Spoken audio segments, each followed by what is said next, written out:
Okay, hello hello, आवाज़ आ रही है ना? जा रही है आवाज़? हेलो हेलो, सही है। चलिए इसको ऊपर ही लगा लेते हैं, यहाँ पर रख लिया जाए। तो पिछले क्लास में हम लोग क्या डिस्कस कर रहे थे बाबू लोग? याद है कुछ आप लोग को? अच्छा, सिटीजनशिप। चलिए, तो आज हम लोग नागरिकता को समाप्त करेंगे, फंडामेंटल राइट्स एंड हिस्ट्री मारेंगे, ठीक है? तो मौलिक अधिकार, नागरिकता। तो देखिए, लास्ट क्लास में हम लोगों ने डिस्कस किया था कि how to acquire Indian citizenship, है ना? कितने तरीका से भारत की नागरिकता लेंगे? 5 तरीका से। याद है? पांचों के नाम बता सकते हैं? बाय बर्थ, बाय ब्लड नहीं, बाय डिसेंट। उसका मीनिंग मैंने बताया था, है ना? Bye naturalisation, bye registration. तो कॉपी देख के बोल रहे हो, हमें देख के बोलो। और बाय, एक लास्ट बचा था, बाय ऑक्यूपाइजेशन ऑफ द टेरिटरी, यानी किसी देश के जमीनों को यदि भूभाग को भारत में मिलाते हैं तो भी वो भारत का नागरिकता उन्हें मिलेगा ना। अब होता है Indian citizenship. Indian citizenship to be lost, to be lost, यानी भारत की नागरिकता जो होगी आपका समाप्त कर दिए जाएंगे।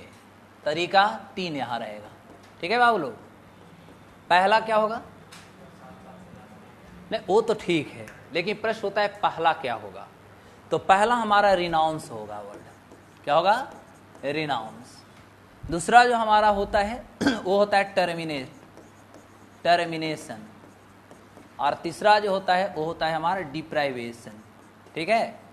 यानी देश के नागरिकता आपका 3 तरह से समाप्त होगी। और देश की नागरिकता प्राप्त करने के लिए हमें कितने तरह से जाना होगा? कितने तरह से? तो हमें 5 तरह से हम कहेंगे कि देश की नागरिकता हमारी प्राप्त होगी। एंटीवायरस वाला जा रहा है।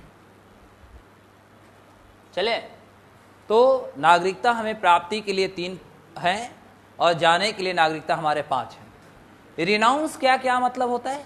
हाउ? रिनाउंस का मतलब होता है suppose that someone has accepted the citizenship of other nation and announced himself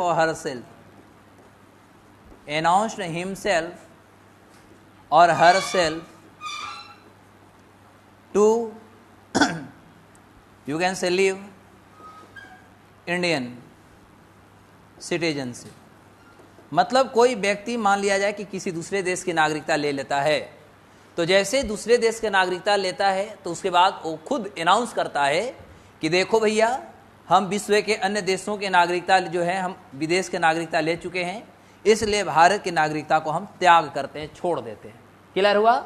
क्योंकि एक बार में किसी भी व्यक्ति को 2 नागरिकता नहीं दी जा सकती है भारतीय संविधान के अनुसार। तो कोई भी व्यक्ति अपने तरफ से अनाउंस करे, जैसे अक्षय कुमार ने अनाउंस किया, लेडीज एंड जेंटलमैन, अब हम भारत में हमारी आप लोग फिल्म नहीं देख रहे हैं, हम बड़ी लॉस में जा रहे हैं, इसलिए हम भारत के नागरिकता का परित्याग करते हैं, मैं छोड़ रहा हूं। लेकिन बाद में उनको समझ में आया कि ये प्यार भारत के अलावे कोई देश में नहीं मिलेगा, क्योंकि भारत वाले ही हैं जितना गलियाते हो उससे ज़्यादा प्यार भी करते हैं, है ना? ये दुनिया में कोई नहीं मिलेगा, क्योंकि दुनिया सब सेल्फिश है। लेकिन भारत पहले कहता है कि नहीं चोर है, लेकिन मरने के बाद कहता ओहो बेचारा अच्छा आदमी था। समझ आ गया? तो ये हमारी भारत की क्या है? एक अलग छवि है, इनक्रेडिबिलिटी दिखता है कि पहले जब भी जिंदा में कर लो, मरने के बाद बेचारा हो जाता है। तो ये हमारा भारत है। दूसरा है भैया टर्मिनेशन। टर्मिनेशन का मतलब क्या हुआ? तो टर्मिनेशन का मतलब हुआ कि suppose that someone has accepted the citizenship of the other nation, कोई भी दूसरे देश के जैसे नागरिकता लिया, भारत सरकार ने कहा कि अब तुम्हारी नागरिकता को मैं छीन लेता हूं। क्लियर हुआ? यानी भारत ने टर्मिनेट किया, यानी after accepted the foreign citizenship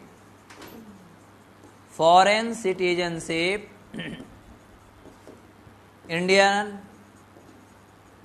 government terminated Indian citizenship, यानी भारत सरकार जब किसी को किसी दूसरे देश की नागरिकता लेने के बाद, कुछ ऐसे भी तो हो सकते हैं कि चुप्पे चोरी नागरिकता ले लिए होंगे, नहीं बता रहे होंगे, लेकिन जैसे ही सरकार को पता चलती है तुरंत आपको टर्मिनेट कर देगी। और लास्ट आपका डिप्राइवेशन का मतलब ही होता है वंचित करना, जानते हैं ना।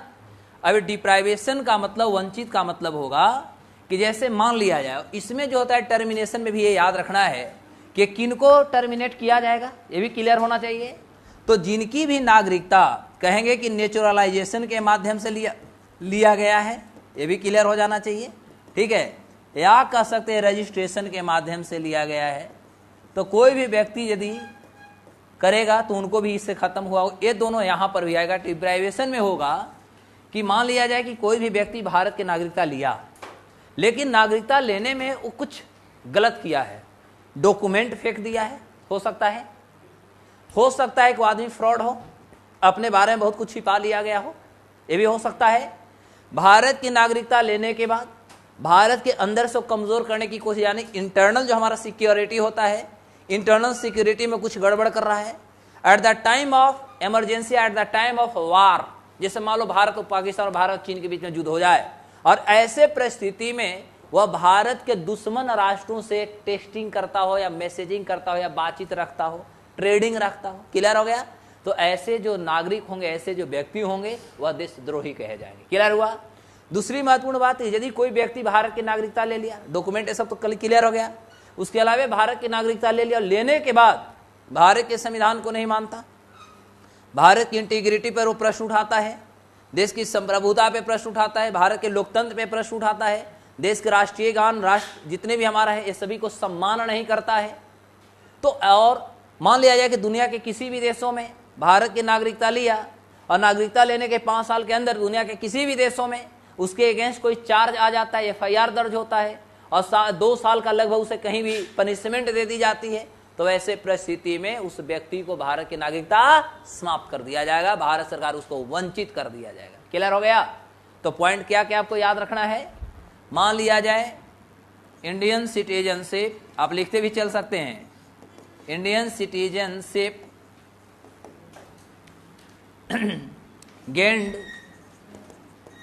गेन्ड बाय फेक डॉक्यूमेंट, पहला टर्म हो गया, fake documents, fraud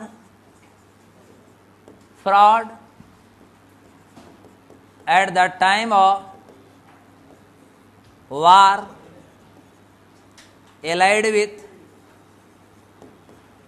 with enemy country, you can say disobey Indian Constitution,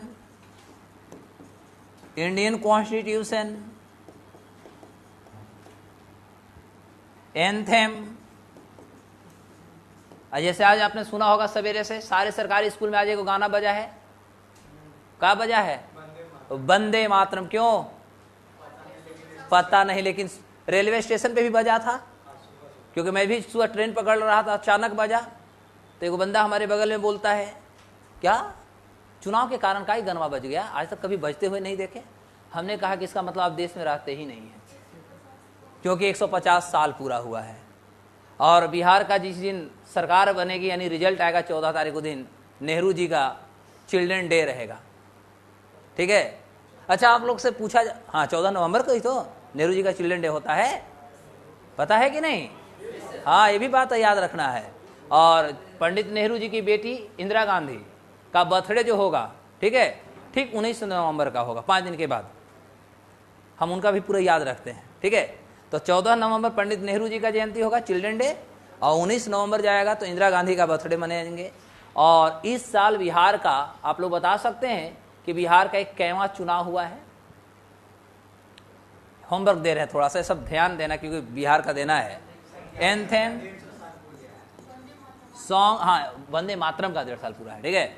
national song भी आप कहेंगे, एंथम सॉन्ग, ठीक है। और पनिश्ड इन अब्रोड और FIR लॉज्ड या FIR रजिस्टर्ड, सब यहां पर मैंने डाल दिया। तो ऐसे परिस्थिति में भारत सरकार जो होगी, किसी भी व्यक्ति को, हाँ सर क्या कुछ क्वेश्चन है? क्लास के बाद बात करेंगे।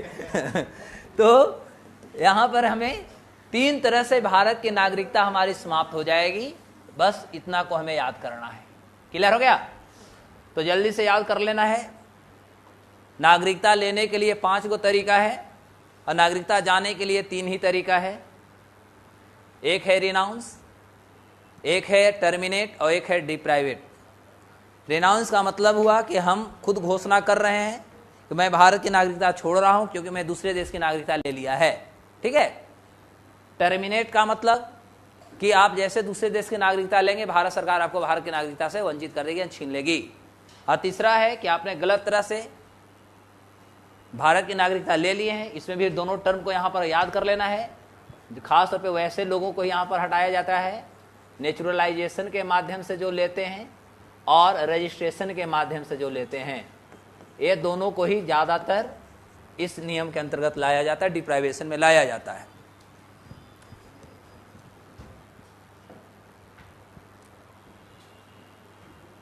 बहुत आसान टॉपिक है। आज हम लोग आज से मौलिक अधिकार पे आ जाएंगे, खाली आज से अधिकार की बात होगी। कितना साल देश से बाहर रहेगी तो नागरिकता चला जाएगा, याद रहेगा ना। नौकरी लेने के बाद बातों को ध्यान रखना है। कभी भी देश से बाहर 7 साल से पहले देश में आ जाना है घूर फिर करके, है? तो अब नहीं भाग सकते। देखो ना, माल्या टाल्या सब आने वाला है, पता है ना, सब प्रत्यार्पण पे आ गया है, सब आ जाएंगे, अब नहीं भाग पाइएगा। क्योंकि भारत सरकार अभी सारे देशों के साथ प्रत्यार्पण संधि पर काम कर रहा है कि जौन देश में भागे वहीं से लेके खींच के आ जाएंगे। अभी देखिए अमेरिका भी, देखिए अभी सुबह का न्यूज है, डोनाल्ड ट्रंप कल से देश के भारतीय प्रधानमंत्री के खूब प्रेज कर रहा है, अब भारत आने वाला है। पाकिस्तान भाग गया तब तो बातें खत्म। तो पाकिस्तान से सब कोई नहीं ना भागेगा। अभी देखिए ना कि कल ही सिख लोग गए हैं ना जत्था, तो उसमें कुछ लोग ऐसे भी थे जो सिख कम्युनिटी के नहीं थे, उनके कुछ परिवार थे जो पाकिस्तान में अपने परिवार से मिलने के लिए वो सोचे कि इसी जत्था में गुरु नानक के रूप में हम चले जाएं। वहाँ पर रोक लगा दी, उनको बॉर्डर से रिटर्न कर दिया गया। हर देश का अपना सिक्योरिटी होता है, वो भी अपना सिक्योरिटी संभाल रहा है, हम भी संभाल रहे हैं। हाँ जी, अरे ये हम ही वो आप हैं भाई। यूथ पार्लियामेंट का मतलब सरकार देश के लोकतंत्र जो है ना, ये लोकतंत्र को मजबूत करने के लिए, जैसे स्कूल है, कॉलेज है, वहाँ पर एक कह सकते पार्लियामेंट का गठन करता है, जहाँ पर आपकी भाषण होती है, देश के संविधान की इंटीग्रिटी से रिलेटेड आप क्या समझते हैं, क्या जानते हैं। यदि आपको मान लिया जाए कि संसद बना दिया जाए तो ये आपकी विचारधाराओं को रखने की किया जाता है, जिससे कि लोकतांत्रिक गतिविधियां छोटे छोटे इंसान पढ़ने वाले विद्यार्थियों में जाए। क्योंकि लोकतंत्र की मजबूती तभी होगी जब देश के युवा पार्टिसिपेट करेंगे, युवा जानेंगे। नहीं जानेंगे तो मामला दिक्कत हो जाएगा। असल में हमारा संवैधानिक नहीं, एक नया टर्म लाया गया हमारे संविधान में। एक और है, किचन कैबिनेट भी है, सुना है? नहीं ना। तो बहुत सारे टर्म हैं, बहुत सारे टर्म हैं, टेंशन नहीं लो। वो सब जानना है तो सब सिविल के लिए आना पड़ेगा, ठीक है। तो ये 3 तरीका याद हो गए। ऑनलाइन बच्चे जो भी जुड़े हैं थोड़ा सा बताओ तो भाई, पता तो लगता नहीं कि कितने लोग जुड़े हैं। अब आप लोग बताएंगे, मैसेज करेंगे तभी मैं समझ पाऊंगा कि हाँ जी क्लियर हो गया। तो 3 पार्ट हो गए, अब आगे की बात करेंगे। अब होता है कि भारत की नागरिकता से हमने बताया था कि जन्म के आधार पर इसमें बहुत सारे फेरबदल भी किए गए। अब अंत में जन्म ये सब के जब आधार थे तो कुछ लोग गलत तरह से भारत में प्रवेश करने लगे। इसको लेकर के 1955 में भारत में नागरिकता संशोधन अधिनियम लाई गई। और उसमें अभी तक कितने बार परिवर्तन किए, क्वेश्चन आपसे पूछता है। और अंतिम रूप से 2019 का सीए पे थोड़ा सा हम लोग चर्चा करके आगे बढ़ जाएंगे। हाँ, सॉन्ग है और पनिश्ड इन अब्रोड या FIR रजिस्टर्ड। FIR का फुल फॉर्म,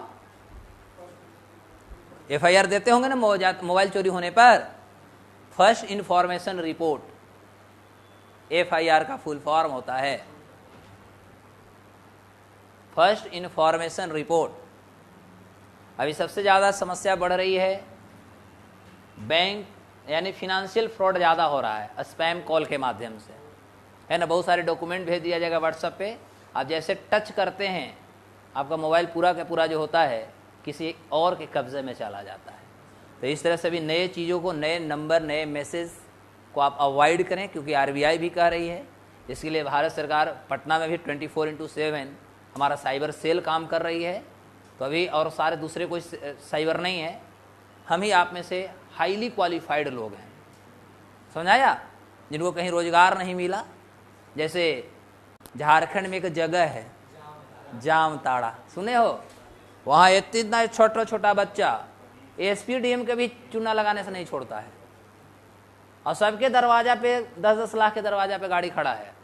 पता लगा वो लड़का मैट्रिक भी नहीं किया है, लेकिन महीना का उसका अच्छा खासा इनकम है। उस जगह का नाम है जामताड़ा। देखो बच्चा जानता है, ठीक है। तो ये इंटरनेशनल न्यूज है, और उसका काम ही, उस गांव के सारे बच्चे का काम है कि सुबह हुआ बगीचा में बैठ जाएगा। अब कैसे करेगा, वो सारे दिन भर करते रहेंगे, कोई दिन भर में एको को फंसा, मतलब उन्होंने वहाँ लोग ना IAS को छोड़ा, ना IPS को छोड़ा, ना बड़े बड़े नेता को छोड़ा, किसी को नहीं छोड़ा है, सबको चुना लगाया है, ठीक है। बिहार के तो नालंदा के नाम सुनते हैं, अब ज़्यादा मत बुलवाओ क्योंकि मैं ऐसा टीचर हूँ जो सारा, क्योंकि करंट अफेयर का भी टीचर हूँ ना, इसलिए सारा न्यूज यहाँ बैकअप में रहता है। अगला आप देखते हैं भैया, तो हमारा सिटीजनशिप एक अमेंडमेंट एक्ट 1955 लाया गया, और ये लाई गई कि वैसे व्यक्ति जो 26 जनवरी 1950 जब देश के गणतंत्र हो रहा था, उस समय तक वो भारत के नागरिकता नहीं लिए थे। कुछ लोग हैं जो भारत की नागरिकता ले सकते हैं। तो अभी तक जो हमारा CAA 1955 है, इसमें बहुत बार कह सकते एमेंडेड किया गया है, ठीक है। एमेंडेड कब कब किया गया, तो ये 1986 में, 1986 में किया गया, पहली बार हुआ, ठीक है। उसके बाद 1986 के बाद 1992 में किया गया, 1992 में इसमें किया गया। इसके बाद देखिएगा तो 2003 में किया गया, देन 2005 में किया गया, देन 2015 में किया गया, और देन 2019 में किया गया। 6 बार हो गया ना। यानी अभी तक 1955 के जो हमारा नागरिकता अधिनियम है, इसमें ओवरऑल टोटल हम कहेंगे 6 टाइम्स जो है एमेंडेड, इसमें 6 बार अभी तक एमेंड किए गए हैं। तो इसमें सबसे भी हमारा जो इम्पोर्टेंट हुआ ये CAA 2019 का हुआ। क्लियर हो गया बाबू। तो 2019 का CAA उनके लिए है, जैसे इसमें 3 देश हमने बताया था, एक है पाकिस्तान है, एक आपका अफगानिस्तान है, हाँ जी, और एक आपका बांग्लादेश है, ठीक है। अब ये 3 देशों में, देश की संख्या 3, और रिलीजन की यदि बात किया जाए तो रिलीजन में कहा गया है इसमें कि कोई हिंदू जन आता है, कोई पारसी यानी पर्सियन कह सकते हैं, पर्सियन है, यदि मान लिया जाए कि सिख है, वो जैन है, बुद्धिस्ट है, और क्रिश्चियन है, 6 हो गया बाबू, है ना। तो ये 6 जो धर्म के लोग हैं, यदि मान लिया जाए कि तीनों देश में से कहीं भी रहते हैं, तो ऐसे नागरिकों को कहा गया कि हिंदू, पारसी, सिख, जैन, बुद्ध और क्रिश्चियन, ये 6 धर्म के जो लोग हैं वो पाकिस्तान, अफगानिस्तान और बांग्लादेश में यदि रहते हैं, और डेडलाइन है कि 31 दिसंबर 2014 से these all are the citizens of either Pakistan, Afghanistan and Bangladesh, and from 31st of December 2014 they are residing in India, ठीक है।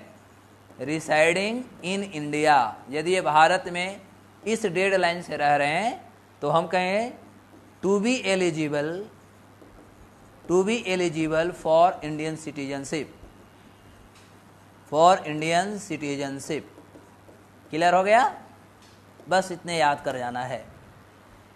तो इनको जो होगा भारत की नागरिकता दी जाएगी। कारण इसके लिए जो बताया गया है, कारण बस ये बताया गया है कि वहाँ पर रिलीजन यदि देखा जाए तो ये सारे के सारे वहाँ पर माइनॉरिटी हैं, और माइनॉरिटी के जो रिलीजियस जो राइट्स होते हैं नहीं दिया जाता है, इनको डिप्राइव्ड किया जाता है, इनको एक्सप्लॉइट किया जाता है, शोषित किया जाता है, जिसके कारण ये 6 जो धर्म के जो लोग हैं ये पाकिस्तान, अफगानिस्तान, बांग्लादेश को त्याग करके दूसरे देश में कहीं न कहीं शरण लिए हैं। ज़्यादातर जनसंख्या भारत में आकर के बसी हुई है। तो इसको लेकर के ये कॉन्सेप्ट लाई गई कि इनको भारत की नागरिकता दिया जाएगा। क्लियर हो गया? तो ये 5-6 को जल्दी से कर लेंगे मेंशन, उसके बाद थोड़ा सा एक और बात करें। Clear? Thank you Vikas. At the time of war के बाद क्या लिखा? At the time of war के बाद, ठीक है, 1 सेकंड भैया, 1 second. At the time of war के बाद है एलाइड विथ इनेमी कंट्री, यानी दुश्मन राष्ट्रों के साथ यदि आप मिले हुए हैं, बात कर रहे हैं, ट्रेड कर रहे हैं, भारत का किसी भी प्रकार की मैसेज जो होता है मैसेज पहुंचा रहे हैं, ठीक है, तो वैसे लोगों को देशद्रोही माना जाता है। अभी तो हाँ भैया, हाँ उस समय सारा वैध है, सारे बैन है, कुछ नहीं करना है। अब आपको मैं बता दूं थोड़ा सा, ठीक है, लिख लीजिए। तो जब आप ट्रेड किए तो ट्रेड पे भी एक छोटा सा कंसेप्ट दे देता हूं, ठीक है, थोड़ा सा एक छोटा सा मैं कंसेप्ट यहाँ पर भी आपको दूंगा। अब आप लोगों को जो दिमाग में क्वेश्चन हो प्लीज घर मत लेके जाइएगा, सारा क्वेश्चन मेरे से पूछ लीजिए बेहिचक।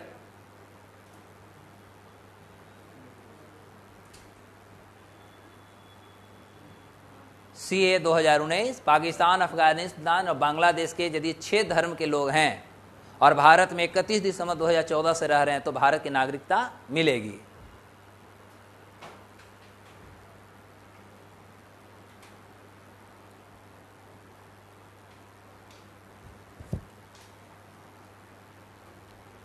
एक छोटा सा इसमें और पॉइंट बताएंगे, उसके बाद हम अगला टॉपिक पे आएंगे।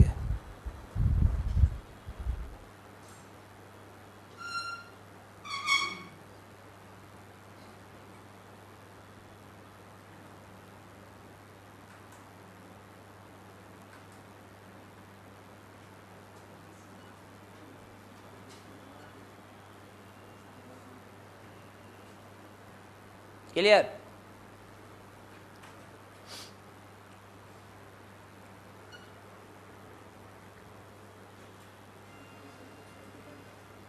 चलो भैया, अब देखेंगे इसमें एक पॉइंट केवल हम ऐड कर रहा हूं जो एग्जाम के लिए इंपॉर्टेंट रहेगा।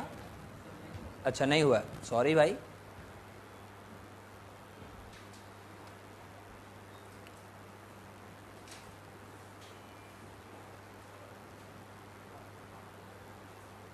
देखिए भाई साहब, आज तो हम ही लेट थे,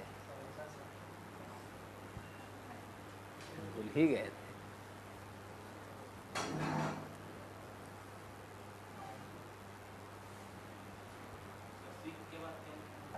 जैन, बुद्धिस्ट और क्रिश्चियन, इसमें दोनों धर्मों का तो जन्म खैर बिहार में हुआ है, सब लोग जानते ही होंगे, है ना।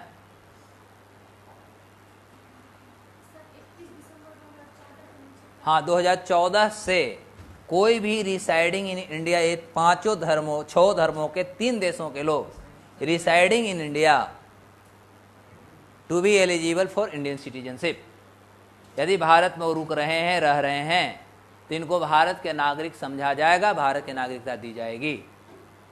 पहले 7 साल था, अब घटा करके कितना हो गया? 5 साल। क्लियर? चलिए, एनी क्वेश्चन? नॉट सर, मेरे पास क्वेश्चन रहेंगे, क्लास के बाद पूछेंगे, ठीक है, क्योंकि हमको पूछने में मजा आता है। चलिए भैया, अब हमारे यहाँ होता है प्रवासी भारतीय दिवस, PDB के नाम सुने होंगे, PDB प्रवासी भारतीय दिवस। लेकिन इससे पहले थोड़ा सा पीछे की ओर आपको लाइन लेके आता हूं। भारत की यदि हम इंडियन सिटीजनशिप की बात करें तो यहां पर सिटीजन को हम भी 3 भागों में बांट के दिखा रहे हैं। देखो भैया, एक हमारा NRI होता है, एक हमारा PIO होता था, एक हमारा OCI होता था। तीनों का फुल फॉर्म NRI मतलब होता है नन रेसिडेंशियल इंडियंस। PIO मतलब persons of Indian origin,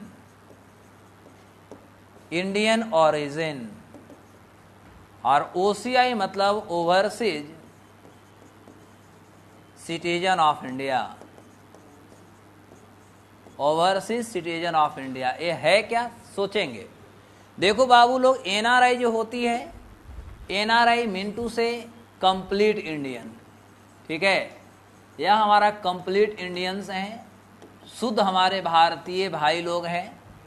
PIO का मतलब होता है कि they are originated from India but continuously they have no Indian citizenship. Clear हुआ? यानी इनके एंसेस्टर भारत के ही थे, लेकिन वर्तमान में इनके पास भारत की नागरिकता नहीं, दुनिया के अन्य नागरिकता है। क्लियर हुआ? यानी प्रीवियसली यदि देखा जाए तो प्रीवियसली दे वर इंडियन सिटीजन्स currently gained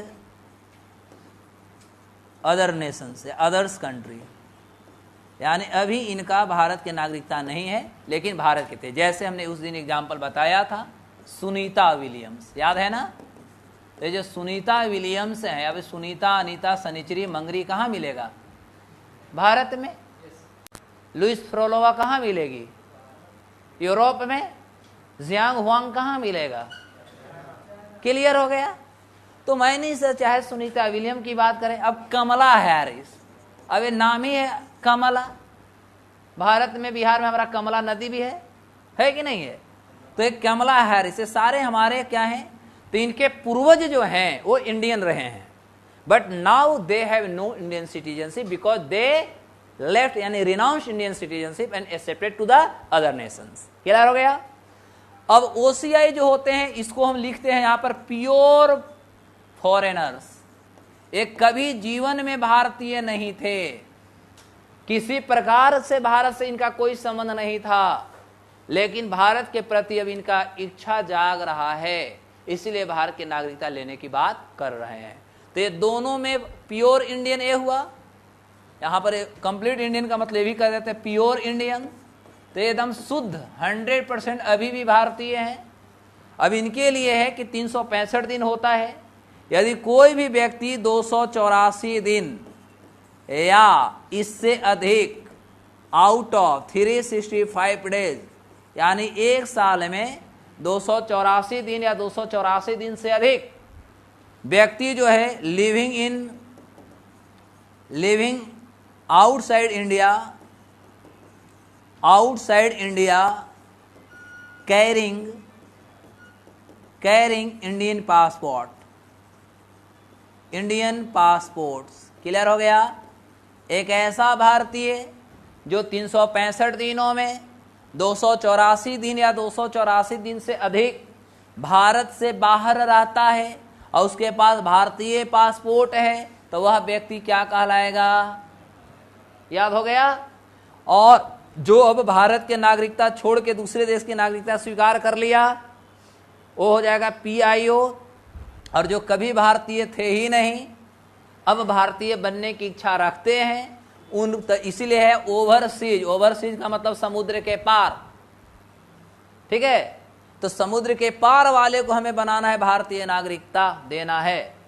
अब क्या होता है कि यदि 2019 की बात करें तो भारत सरकार ने 2019 में अलग अलग ये था जो PIO OCI, ये दोनों को सम्मिलित कर दिया, क्योंकि ये सभी के क्या था कि भारत में इनको जमीन खरीदने का अधिकार नहीं थी, गार्डनिंग के अधिकार नहीं थी, आज भी नहीं है। माउंटेनर जो होते हैं ना, पर्वतारोही, ये इनको करने का अधिकार नहीं। भारत में जर्नलिज्म का काम करने का अधिकार नहीं, बच्चा का गोद लेने का अधिकार नहीं था, लेकिन ये भारत में इन्वेस्टमेंट करते थे। अलग अलग दोनों के लिए कार्ड होता था, PIO कार्ड होता है, OCI कार्ड होता था। सरकार चाहती कि नहीं, ज़्यादा से ज़्यादा भारतीय भारत में विदेशी आवे, जितना बार आएगा उतना बार पैसा लेकर आएगा, विदेशी करेंसी लाएगा, यानी मल्टी जो एंट्री होता है इनको दे दी गई थी।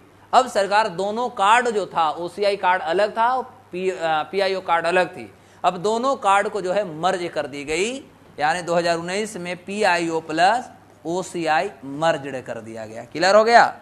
तो ये अब अलग नहीं रहे।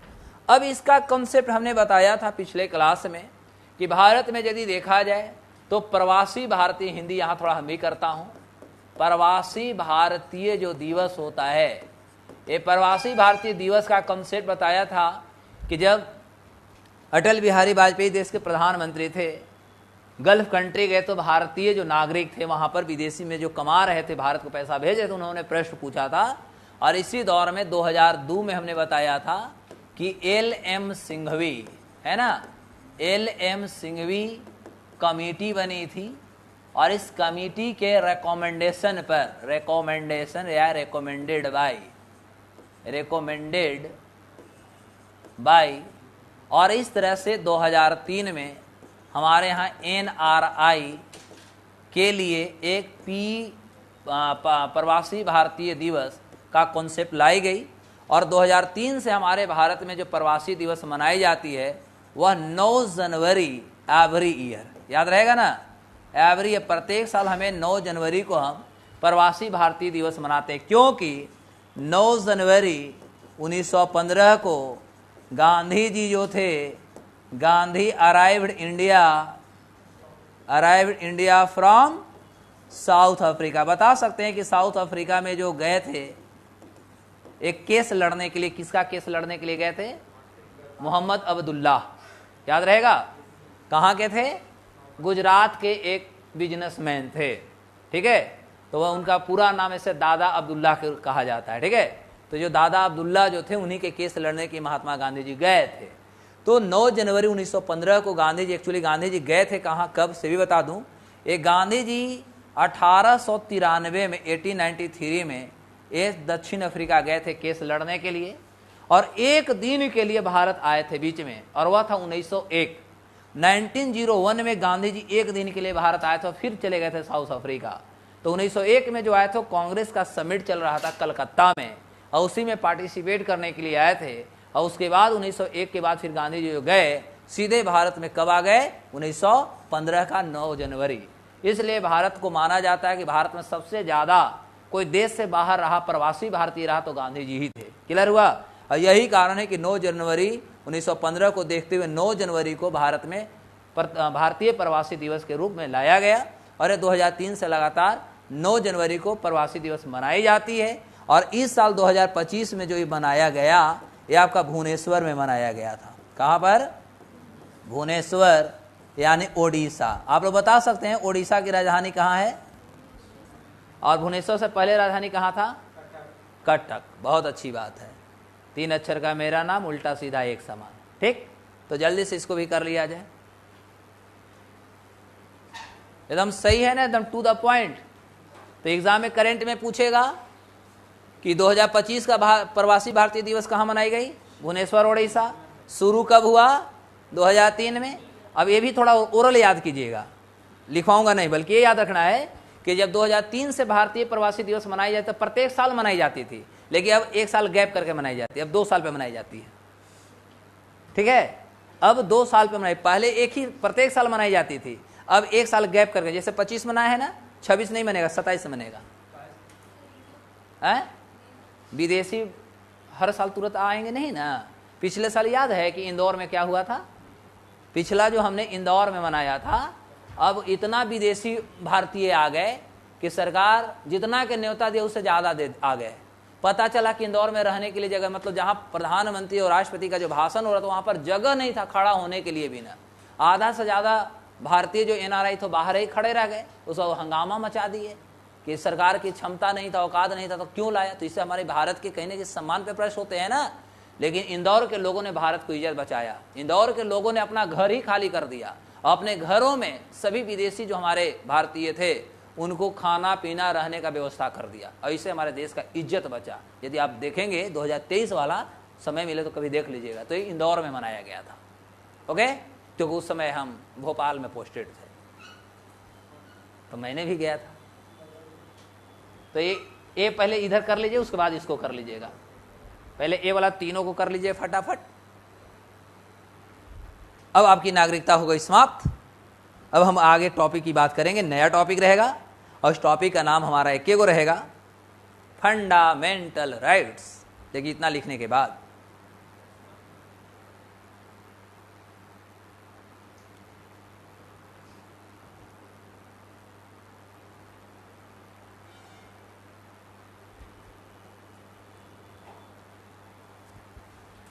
प्रीवियस क्वेश्चन आप लोग देख रहे हैं कि नहीं अभी? अरे प्रीवियस क्वेश्चन तो नेट पर भी उपलब्ध होगा ना, अजब की बात है। हर चीज पे डिपेंडेंसी नहीं। देखो एक कंसेप्ट है, फिलोसफर ने किसी ने कहा है कि over dependency always gives pain. जरूरत से ज़्यादा किसी पे निर्भरता जो होती है वो दर्द ही देता है। इसलिए थोड़ा सा हम खुद भी करें, सेल्फ भी लगाएं, कौन क्वेश्चन कहाँ पूछा है, कैसे पूछा है।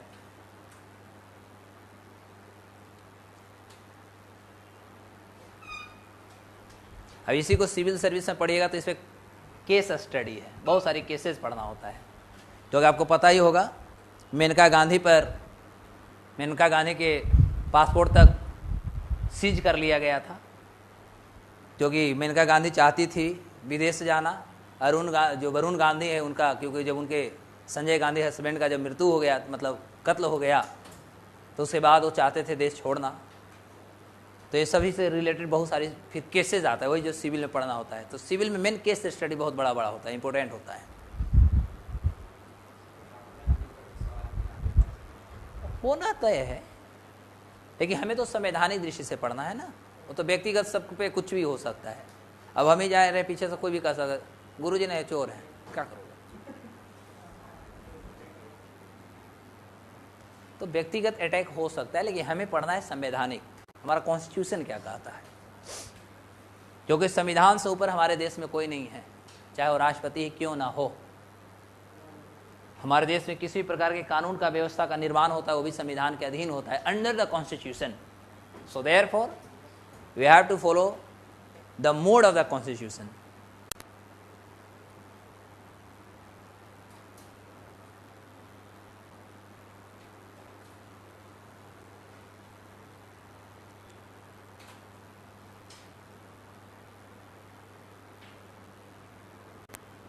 एक करंट एक तरह से देखिए पूछा जा सकता है करंट में कि पीआईओ ओसीआई कार्ड को कब मर्ज कर दिया गया? 19। इसका हिंदी में इसका फुल फॉर्म का हिंदी यहाँ कर दिया है, पी फॉर प्रवासी, बी फॉर भारतीय और डी फॉर दिवस।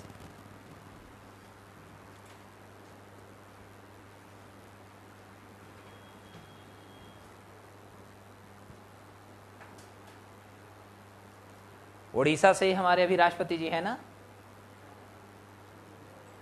कौन सा जिला से आती हैं, कौन सा क्षेत्र से आते हैं? वो क्षेत्र आप लोगों को साइंस में बड़ा मजेदार क्षेत्र है, क्योंकि माइनिंग का इलाका है, बहुत माइनिंग पाया जाता है। जहाँ से हमारे श्रीमती द्रौपदी मुर्मू जी आती हैं। मयूरभंज के नाम सुने हैं? मयूरभंज क्योंझर जिला है, जहाँ के पानी में सबसे ज़्यादा आयरन है और उतना ही ज़्यादा कह सकते हैं मलेरिया है, क्योंकि आधा घंटा पानी रखने के बाद वो लार में बदल जाता है, और पूरा पूरा माइनिंग इलाका है। मैं इसलिए जानता हूँ कि बचपन से हम उसी इलाका में रहे थे। 2006 में उड़ीसा से इधर आए हैं। तो जगह का नाम है मयूरभंज।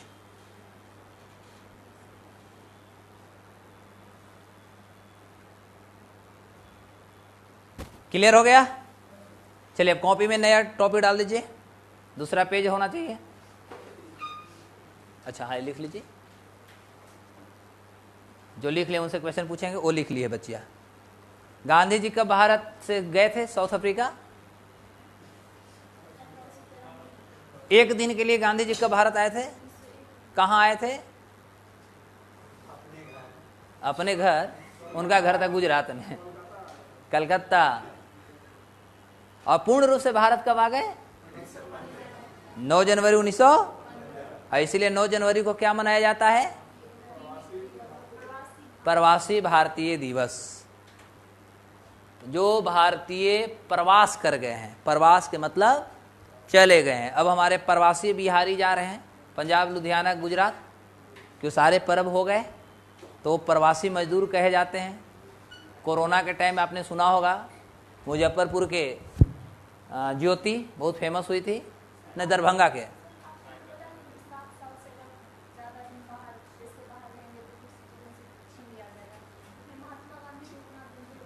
उस समय संविधान नहीं ना बनी थी, उस समय अंग्रेज की सरकार थी ना।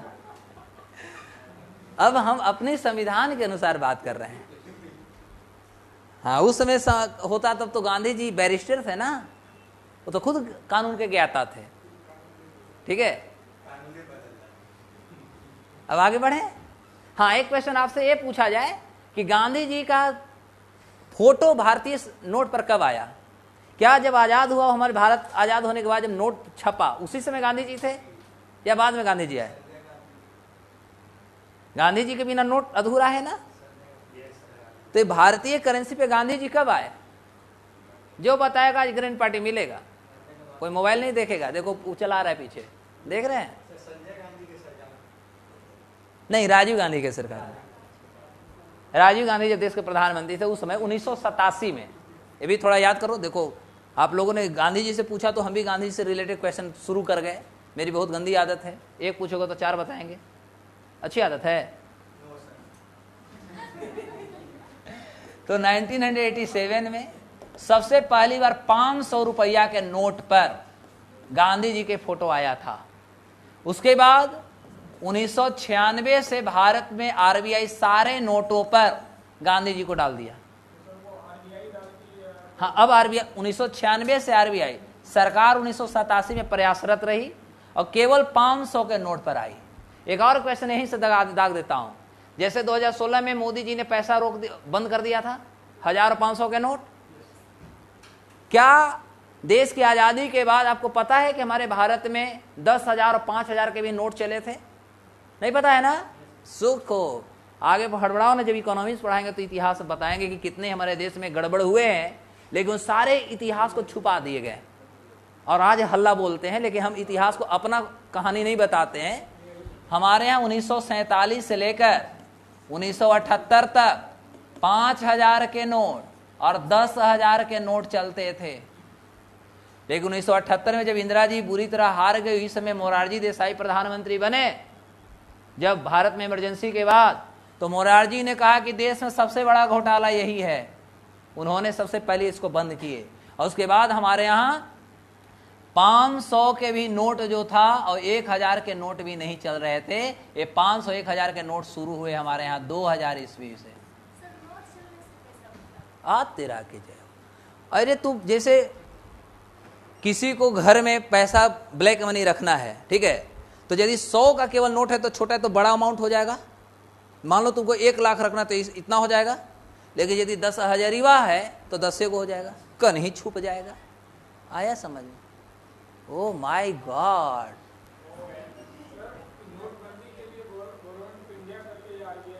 आरबीआई, गवर्नमेंट ऑफ इंडिया के रिकमेंडेशन पर आरबीआई करती है। हाँ, आरबीआई करती है। ये सब बहुत सारी चीज बताएंगे, ऐसे ऐसे इतिहास बता देंगे, लगेगा कि अरे वाह, सिविल में आना चाहिए। गलत बात। एक आईएएस बनना है, तुम लोग को बनाएंगे।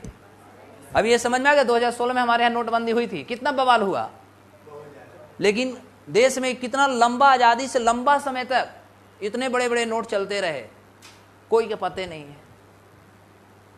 तो यही सारा हालात है। ये वाला तो बहुत एक क्वेश्चन पूछा हुआ है कि महात्मा गांधी के फोटो भारतीय नोट पर कब आए, एक क्वेश्चन पूछा हुआ है।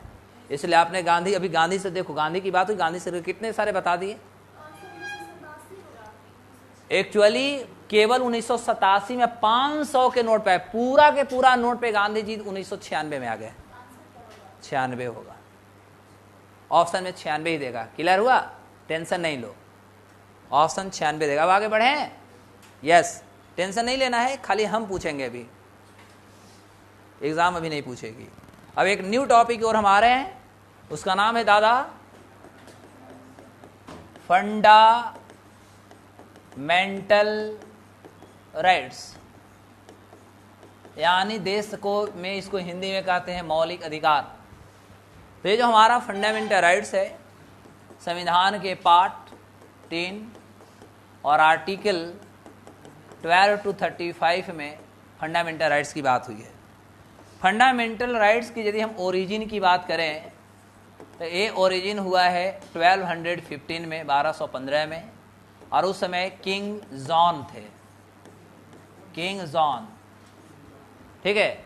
ये ब्रिटिश यानी ब्रिटेन के जो थे एक किंग थे, और यहाँ पर लोगों ने राजा से कुछ अधिकार की बात कर रहे थे, क्योंकि फंडामेंटल राइट्स के माध्यम से यदि किसी भी नागरिकों को फंडामेंटल राइट्स मिलता है तो इससे क्या होता है कि उस व्यक्ति का, उस वहाँ की जनसंख्या का सोशल कहेंगे, इकोनॉमिक कहेंगे, पॉलिटिकल जो सर्ज होता है या जो एम्पावरमेंट जो होता है, या एम्पावरमेंट करने के लिए फंडामेंटल राइट्स की बहुत ज़रूरत है। तो इसको लेकर के 1215 में this was the period when the people of the Britain they asked and demanded to the king of Britain that I have to develop mentally, physically as well as culturally. So therefore some rights must be bestowed to the people of the Britain. सरकार पहले तो वहाँ के जो king थे नहीं दे रहे थे, लेकिन लोगों ने जब सड़क पर आ गए, actually king John's he was very compelled and finally announced some rights to the citizens. This is called Magna carta. तो वो इसको जब वो दिया गया तो वहाँ पर इसको मैग्ना कार्टा कहा गया। क्या कहा गया?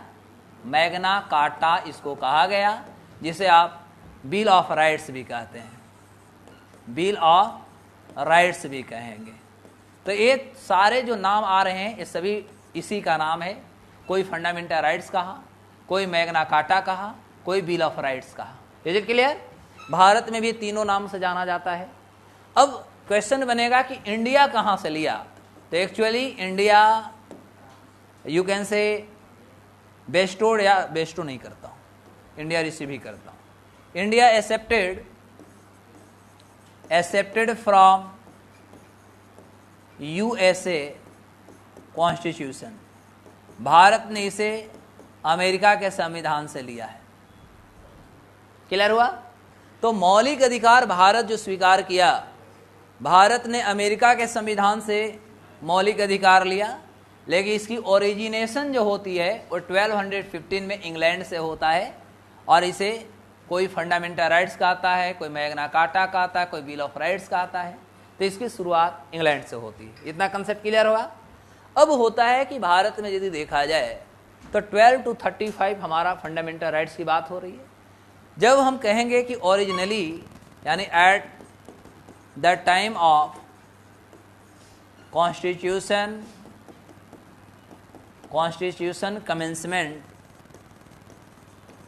commencement we had 7 fundamental rights।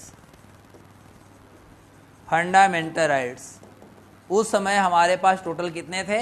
7 fundamental rights थे जब हमारा देश का संविधान लागू हो रहा था तब। लेकिन करेंटली यदि देखा जाए तो you can say currently we have 6 only. अब हमारे पास केवल 6 है, नॉट 7। तब होता है कि ऐसा कौन सा था फंडामेंटल राइट्स जो हमसे छीन लिया गया? क्वेश्चन बनेगा ना, तो उस पर बात करेंगे, फिर सारे फंडामेंटल राइट्स की बताएंगे। तो यहाँ तक जल्दी मेंशन करेंगे। तो मौलिक अधिकार किसी भी देश के नागरिकों के लिए बहुत ज़रूरी है, जिससे कि वो विभिन्न क्षेत्रों में अपने खुद को कहेंगे कि सामाजिक, आर्थिक या विभिन्न प्रकार से उसका जो व्यक्तिगत विकास होता है उसके लिए मौलिक अधिकार की होना बहुत जरूरी है।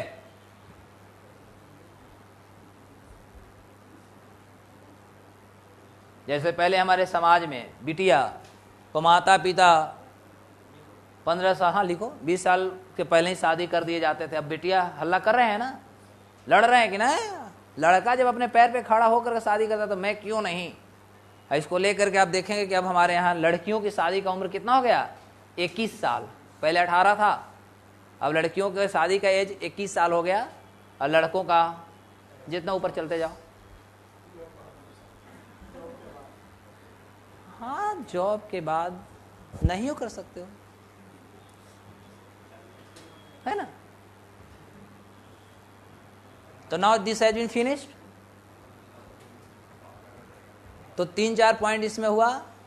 फंडामेंटल राइट्स का ओरिजिन 1215 में किंग जॉन ब्रिटेन में हुआ, जिसे मैग्ना कार्टा कहा गया, बिल ऑफ राइट्स कही गई। भारत ने अमेरिका से इस कॉन्सेप्ट को लिया है। 26 जनवरी 1950 को जब देश के संविधान लागू हो रहे थे, तो 26 जनवरी 1950 को हमारे पास मौलिक अधिकारों की संख्या टोटल 7 थी, अब घट करके 6 हो गया है। अब कौन घटे हैं इस पर थोड़ा चर्चा हमें करेंगे।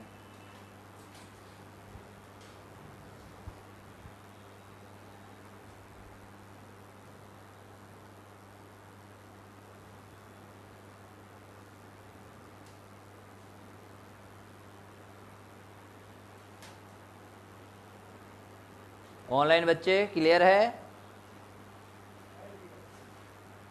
Yes, side.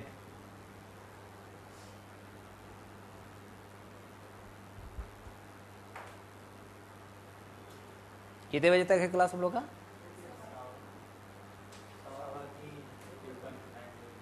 अच्छा, बस थोड़ा सा 15 मिनट डिले है ना, क्योंकि ट्रेन डिले कर दिया, इसलिए। ऐसे भी हम टाइम पे हैं सर, 15 मिनट बाद ही आएंगे, टेंशन नहीं। आगे बढ़ जाएं बस इस वीक तक, उसके बाद तो फिर हम लोग का क्लास एकदम स्पीड चलेगा। हाँ, मौलिक अधिकार जो है ना, जैसे हम भारत के लोग के पास जो अधिकार हैं, हम कहते हैं कि हमारा मौलिक अधिकार है। जैसे हमें पढ़ने का अधिकार है, हमें शुद्ध हवा लेने का अधिकार है, ठीक है, भारत में कहीं भी घूमने का अधिकार है, विदेश जाने का अधिकार है, कहीं भी किसी भी हॉस्पिटल में, सरकारी हॉस्पिटल में फर्स्ट एड लेने का अधिकार है, पुलिस के पास FIR देने का अधिकार है, पुलिस नहीं सुनता है तो उस पर कार्रवाई करवाने का अधिकार है, ठीक है। तो सारे अधिकार, तो ये सारे जो अधिकार हैं, ये पहली बार, क्योंकि दुनिया में सबसे पहला लिखित संविधान अमेरिका ने बनाया, तो अमेरिका ने अपने देश के नागरिकों को पहली बार दिया। तो मायने सी बात है कि कहीं ना कहीं से हमने लिया, तो अमेरिका के संविधान लिखित संविधान, भारत का संविधान लिखित संविधान। क्लियर हुआ? अच्छा, थोड़ा सा इसको भी हम डिस्कस कर ही देता हूँ, तब इस पर बात करता हूँ, ठीक है। थोड़ा सा मैं डिस्कस करता हूँ, यहाँ तक क्लियर है ना।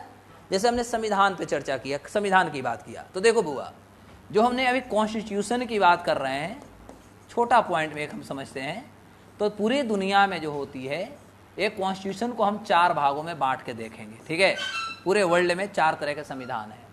एक हमारा है, हमारा रिटेन कॉन्स्टिट्यूशन, ठीक है। एक होता है अनरिटेन कॉन्स्टिट्यूशन, अनरिटेन। एक आपका होता है रिजिड कॉन्स्टिट्यूशन, और एक आपका होगा फ्लेक्सिबल कॉन्स्टिट्यूशन, फ्लेक्सिबल। अब ये पूरे दुनिया में 4 तरह के संविधान मिलता है। अब इस चारों में बाबू लोग रिटेन कॉन्स्टिट्यूशन, जैसा कि हमने बताया कि रिटेन कॉन्स्टिट्यूशन फर्स्ट टाइम यदि देखा जाए तो 1789 में अमेरिका ने लाया। क्लियर हुआ? इस तरह से अमेरिका के संविधान में वर्ड्स की संख्या देखा जाए तो टोटल इसकी वर्ड्स की संख्या लगभग 5000 है, और इसके संविधान में आर्टिकल की यदि बात किया जाए तो मात्र 7 आर्टिकल है। इस तरह से ये भी कह सकते हैं कि शॉर्टेस्ट कॉन्स्टिट्यूशन है ना। और इसके लिए भी बताया था कि ये फिलाडेल्फिया एक कॉन्फ्रेंस बना था, या कन्वेंशन के माध्यम से इसके संविधान बने थे। तो ये भी हम कह सकते हैं कि वर्ल्ड का ए फर्स्ट रिटेन कॉन्स्टिट्यूशन है। Is it clear? अब दुनिया में सबसे लार्जेस्ट यदि देखा जाए तो रिटेन और लार्जेस्ट यदि कॉन्स्टिट्यूशन दुनिया में है तो वह दुनिया का सबसे लार्जेस्ट और रिटेन कॉन्स्टिट्यूशन हमारा इंडिया का है। और इस इंडिया के कॉन्स्टिट्यूशन में वर्ड्स की बात किया जाए तो 1,17,369 वर्ड्स हैं। आर्टिकल की बात करी जाए तो 395 हैं। पार्ट की बात कर दिया जाए तो 22 भाग हैं, 12 शेड्यूल 22, हाँ 22 भाग हैं। यदि शेड्यूल की बात किया जाए तो इसमें टोटल अभी 12 शेड्यूल हो चुके हैं, 8 नहीं, वो रियल कॉन्स्टिट्यूशन में था, ठीक है। अब हमारे पास 12, पहले यहाँ पर ये 12 था, ये 22 हो गया, और वो 8 था वो 12 हो गया। Is it clear? आर्टिकल नहीं बढ़े, आर्टिकल हमारा वही 395 है। ये सब गूगल कहेगा कि 450 है, 452 है, इसलिए गूगल से सावधान, ठीक है? गूगल कहेगा, क्योंकि हमारा रियल कॉन्स्टिट्यूशन हमारा आर्टिकल 395 है। अब 395 के अंदर 395 का ए बी सी, तो उसी को जोड़ करके 460 कर दिया। समझ में आया? रियल हमारा जो है आर्टिकल 395 ही है, इससे इधर उधर मत अलग होना है। अब देखा जाए तो भारत के संविधान जो है दुनिया का सबसे बड़ा है लिखित। अब दोनों में अंतर क्या है? देखो, जो हमारा रिटन कॉन्स्टिट्यूशन होता है, इसमें जो अमेंडमेंट होती है, यह अमेंडमेंट बहुत आसान नहीं होता। अमेंडमेंट करने के लिए कह सकते बहुत कॉम्प्लेक्स वे होता है, विधि होता है। जैसे भारत में ही संविधान का संशोधन है तो 3 तरह से होता है। एक हमारा सिंपल मेजोरिटी से हो जाता है, एक हमारा जो होता है वो स्पेशल मेजोरिटी से होता है। एक हम स्पेशल मेजोरिटी का मतलब कह सकते हैं कि 2/3 बहुमत से, और एक होता है स्पेशल प्लस 50% स्टेट कंसेंट, यानी 50% राज्यों के सहमति। जैसे राष्ट्रपति के चुनाव से रिलेटेड है तो ये केवल भारत सरकार मेजोरिटी पे नहीं करेगी, जितने भी भारत के राज्य हैं वो सभी राज्यों का 50% राज्य यदि कंसेंट करता है, सहमति देता है, तभी हो सकता है। तो यहाँ पर किसी भी प्रकार के कस जो मोनोपोली होता है, मोनोपोली मतलब एकाधिकार कह सकते हैं, मनमानी कह सकते हैं, वह इस पर रुकेगा। क्लियर हुआ? क्योंकि यहाँ पर ये लंबी प्रोसेस है, लोकसभा, राज्यसभा, तब राष्ट्रपति के पास, और राष्ट्रपति को भी वीटो पावर दिया हुआ है, पॉकेट वीटो दिया हुआ है, तो समस्या बहुत विकराल है। इसलिए भारत में या अमेरिका में संविधान को संशोधन करना बहुत टफ है। वहीं यदि अनरिटेन के मतलब हमने लास्ट क्लास में बताया था, एक ऐसा कॉन्स्टिट्यूशन जिसके लिए किसी प्रकार के कोई संविधान के लिए कॉन्स्टिट्यूएंट असेंबली जो होता है नहीं बनता है, संविधान लिखा जाती है। तो इस तरह से ये एकमात्र जो है यूके का संविधान है। तो बताओ, जहां पर किसी भी प्रकार का कोई संविधान सभा नहीं बनी है, तो ये मायने अनरिटेन है। तो इसमें क्या होता है कि जब मन तब इसमें परिवर्तन किए जा सकते हैं। परिवर्तन यानी इसमें चेंजेस, जो अमेंडमेंट होता है बहुत आसान से होता है। तो इसमें क्या होता है कि जो मोनोपोली होता है, यानी मनमानी होने की संभावना अधिक हो जाती है। क्लियर हुआ? और रिजिड और फ्लेक्सिबल की बात करें तो flexible is a part of unwritten, जिसमें बहुत जल्दी आराम से बदलाव किया जाए, और rigid is a part of written. अब होता है कि आखिर इंडिया को कहाँ रखें? तो देखो भैया, यदि हम इंडियन कॉन्स्टिट्यूशन की बात करें तो इंडियन कॉन्स्टिट्यूशन को हम लोग को बचपन से हम लोग पढ़ लेते हैं कि भैया भारत के संविधान क्या है, रिटेन है, केवल रिटेन नॉट। हम यहाँ पर लिखते हैं not only written, not only written. Bharat के संविधान केवल लिखित संविधान नहीं है। यदि हम बोलते हैं तो गलत बोलते हैं, क्योंकि भारत के संविधान में हमें दोनों चीज दिखता है। और भारत के संविधान में रिजिडिटी को भी देखते हैं हम, और भारत के संविधान में फ्लेक्सिबिलिटी को भी हम देखते हैं। यानी भारत के संविधान जो है वो आपका फ्लेक्सिबल भी है और रिजिड है, दोनों की कॉम्बिनेशन से तैयार हुआ है रिटेन। अब कहो सर कैसे?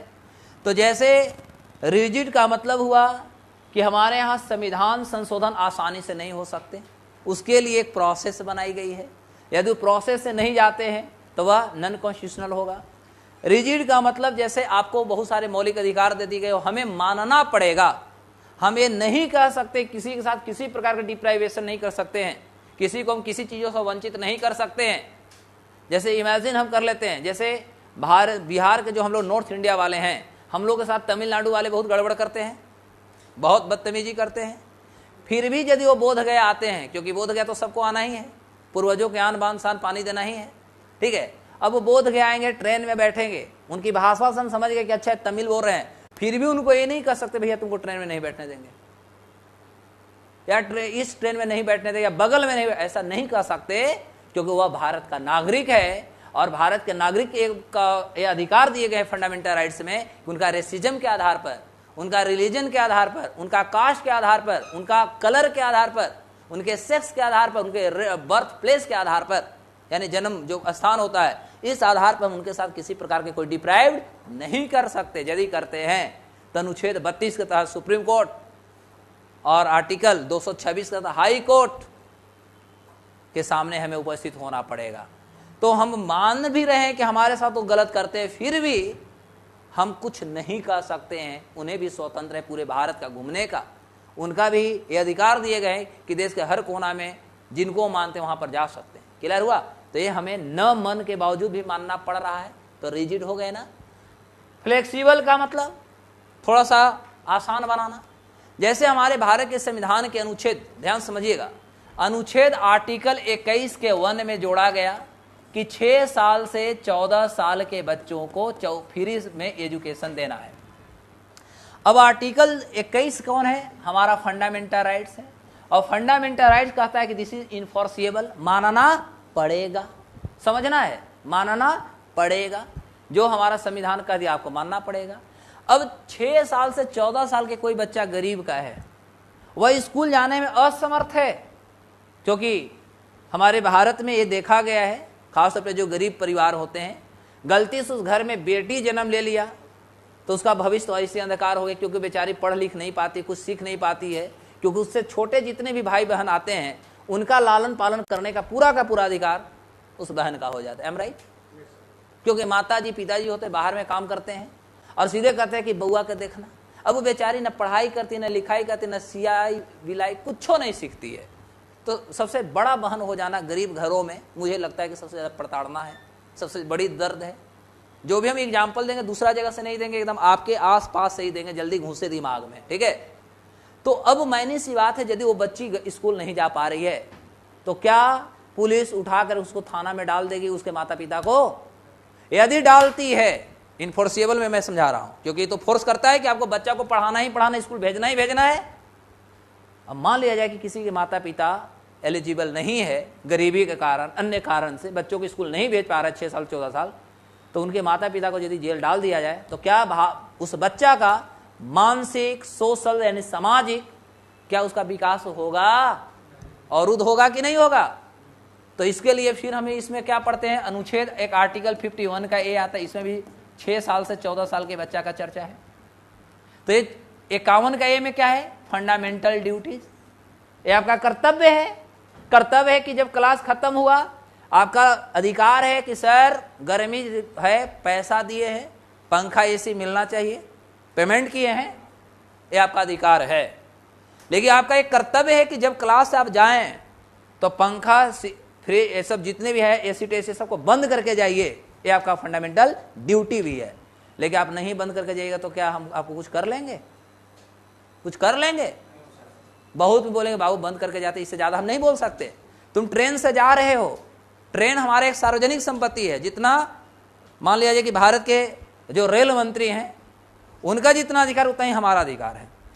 अब ट्रेन में कोई आपके बगल में कोई सीट खोल रहा है, कोई पंखा खोल रहा है, आप क्या कर सकते हैं? बहुत ज़्यादा में बोल सकते हैं, मारपीट नहीं करना है, लड़ाई नहीं करना है। ये रेल हमारे नियम कहती है। आप बैंके की नौकरी करते हो, कोई आकर के भिड़ा दिया कट्टा, सरेंडर कर दो। अब वो नहीं कि पैसा लेकर चल जाएगा, अपना प्राण देना नहीं, आपको सीधे चाबी सौंप देना है, बता भी देना कि वहां पर नोट रखा लो भैया, निकाल कर चल जाओ। अब जान नहीं डालना है, कुर्बानी नहीं देना है, क्योंकि ऐसा सरकार नहीं कहती कि अपना जान दीजिए। क्लियर हुआ? तो मौलिक अधिकार क्या कहता? मरेंगे तो मरेंगे, पैसा नहीं लेके जाने देंगे, यही ना होता। लेकिन हमारा एक तरफ क्या है? फ्लेक्सिबिलिटी है कि यदि ऐसी स्थिति आती हो, आपके जीवन पे खतरा आता है, तो आप छोड़ दीजिए। क्लियर हुआ? तो ये कहता है कि 6 साल से 14 साल के जो बच्चे हैं, इनको पढ़ाने स्कूल भेजने के लिए माता पिता दादा दादी का कर्तव्य बनता है कि स्कूली एजुकेशन लेने में उनको मदद करे। समझ आया? अब स्कूल में बच्चा को हम भेजे और बच्चा बैग लेके भाग गया, तो हमें बच्चा को किसी तरह से कोई प्रताड़ित नहीं करना है, क्योंकि 2009 के हमारा शिक्षा का अधिकार कहा है कि बच्चा के नहीं डांटना है, बच्चा को नहीं छड़ी से पिटाई करना है। और यही कारण है कि शिक्षा सबसे ज्यादा डूब गया, क्योंकि मास्टर के हाथ से छड़ी गायब हो गया, डर खत्म। आई थिंक समझ में आ गया? अच्छा ठीक है, तो छोड़ देता हूं। मजा आया? समझ में आ गया? Yes sir. तो यह है हमारा भारत के संविधान, जहां पर रिजिडिटी भी है, और देश के संविधान में हमारा क्या है? फ्लेक्सिबिलिटी भी है। पढ़ना है तो पढ़ेंगे, नहीं हो याद करेंगे तो सर का बोलेंगे, 2 बात बोल के छोड़ देंगे, और का बोलेंगे। लेकिन पहले छड़िया होता था तो रियल में पढ़ाई जम के होता था। अब हम तो कहते हैं सुप्रीम कोर्ट को कि जल्दी हमारा वतन वापसी कर दे।